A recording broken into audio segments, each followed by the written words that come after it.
حضرت عبداللہ ابن عمر اللہ تعالیٰ عنہ کا انتقال ہوا.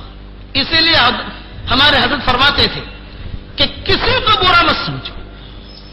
بعض مرتبہ آدمی سیدھا سادہ ہوتا ہے, کوئی اس کی نیکی وہاں قبول ہوتی ہے. ابراہیم علیہ السلام کی وہ قربانی قبول ہوئی. وہ قبول کا نتیجہ ہے کہ آج لوگوں کے دل بیت اللہ کی طرف کیسے کھنچ رہے ہیں. بتاؤ بیت اللہ جانے کا ارادہ ہے کہ نہیں ہے بھائی آپ لوگوں کا؟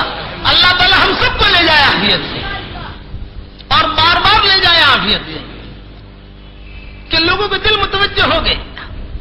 تو عبداللہ ابن مبارک رحمۃ اللہ علیہ بہت بڑے محدث, امیر المؤمنین فی الحدیث ان کا لقب ہے. امام بخاری رحمۃ اللہ علیہ کے استاذوں میں ان کا شمار ہوتا ہے, بہت اونچے آدمی میں شمار ہوتا ہے. عبداللہ ابن مبارک رحمۃ اللہ علیہ کا متقدمین میں ہی کتاب الزہد والرقائق انہوں نے لکھی ہے. 6 مہینہ یہ چھ مہینہ گھر پہ رہتے تھے اور 6 مہینہ اللہ کے راستے کی نقل و حرکت کرتے تھے. بکام باللیل و بسام بالنہار ان کا لقب تھا. بکام باللیل و بسام بالنہار, کہ رات کو اٹھ کر اللہ کے سامنے رونے والے اور دن کو جنت کے شوق میں ہنسنے والے, یہ ان کا لقب تھا عبداللہ ابن مبارک رحمۃ اللہ علیہ کا. اور ان کے بڑے فضائل اور بڑی چیزیں کتابوں میں آتی ہیں. ان کا انتقال ہو گیا. جب ان کا انتقال ہوا تو ان کے انتقال کے بعد کسی عالم نے, ان کے شاگرد نے انہیں خواب میں دیکھا. تو پوچھا استاد صاحب کیسی گزری؟ تو عبداللہ ابن مبارک رحمۃ اللہ علیہ نے کہا کہ بھئی معاملہ تو ٹھیک ہو گیا, اللہ نے مجھے معاف کر دیا, میرا معاملہ یعنی حساب کتاب ہو گیا, سب کچھ ٹھیک ٹھاک ہو گیا. لیکن میرے گھر کے سامنے ایک بوڑھا رہتا تھا, اس بوڑھے کا درجہ مجھ سے بھی اونچا ہے. ان پڑھ آدمی تھا وہ, لیکن اس کا درجہ میرے سے بھی بہت اونچا ہے جنت میں. کہاں عبداللہ ابن مبارک اور کہاں وہ بڑے بڑے میاں. وہ عالم جو تھے یہ بھی بڑے عالم تھے. آنکھ کھلی, فوراً جو ہے وہ گئے عبداللہ ابن مبارک کے گھر پر, اور گھر کے سامنے دیکھا تو ایک بڑھیا تھی. پوچھا آپ کے شوہر کہاں ہیں؟ ان کا تو انتقال ہو گیا. کب انتقال ہوا؟ نے کہا کہ سالوں ہو گئے, انتقال ہو گیا. اچھا کیا کرتے تھے تمہارے شوہر؟ میں اس پر کہتا ہوں کہ کبھی کبھار کس کی کیا نیکی وہاں قبول ہوتی ہے یہ نہیں کہہ سکتے. اسی لیے تنہائیوں میں اخلاص کے ساتھ بات نیکی کرو, اور اللہ سے کہو اللہ بن یہ میں نے تیرے لیے کیا ہے اور کسی کے لیے نہیں کیا, یہ صرف تیرے لیے. کسی کو 2 روپیہ دے دو چپکے سے, کوئی نہ دیکھے, اور پھر اللہ سے کہو اللہ پاک خالی تجھے راضی کرنے کے لیے دیا ہے, اللہ پاک کوئی دیکھ نہیں رہا ہے.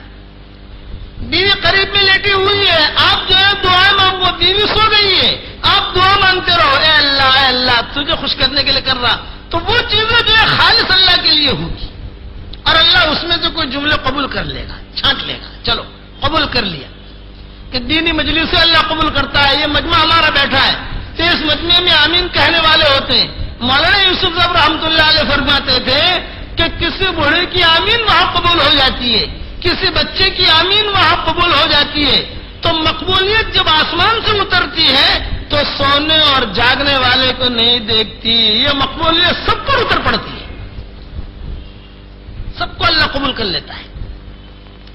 تو عبداللہ بن مبارک رحمۃ اللہ علیہ نے کہا کہ وہ بوڑھے کا بڑے میاں کا درجہ مجھ سے بہت اونچا ہے جنت میں.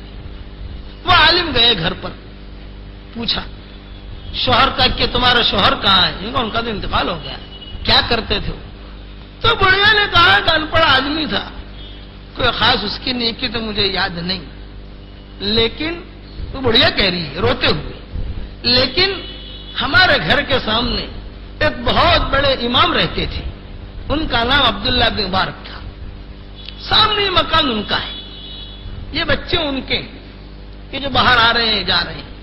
روزانہ عبداللہ بن مبارک رات کو تہجد کے لیے اٹھتے تھے اور قرآن پڑھتے تھے. اس زمانے مکان قریب قریب ہوتے تھے آمنے سامنے. جب وہ کھڑے ہوتے تھے نماز پڑھنے کے لیے اور اللہ اکبر کہہ کر نیت باندھتے تھے, تو میرا شوہر تھکا ہارا سارے دن کا جو ہے لوہار تھا, لوہے کا کام کرتا تھا, گرس کو اٹھانا مارنا اور یعنی دنیا بھر کی چیزیں بہت تھک جاتا تھا. جب وہ کہتے اللہ اکبر تو میرے شوہر کی آنکھ کھلتی اور وہ کروڑ بدلتا اور ان کو دیکھتا رہتا اور روتا رہتا، اے اللہ یہ تیرا بندہ ہے، کتنا بھلا بندہ ہے، کتاب بھی لکھتا ہے، غزوے میں بھی جاتا ہے، تہجد بھی پڑھتا ہے، قرآن بھی پڑھتا ہے، تفسیر بھی لکھتا ہے، بس اور میں اللہ میں بھی تیرا بندہ ہوں، لیکن میں کمزور ہوں، غریب ہوں، میرے پاس مال نہیں ہے، روزانہ مزدوری کرتا ہوں، رات کو گھر پر آتا ہوں، تھکا ہارا ہوتا ہوں، اب میں تہجد کے لیے اٹھ نہیں سکتا، میری کمر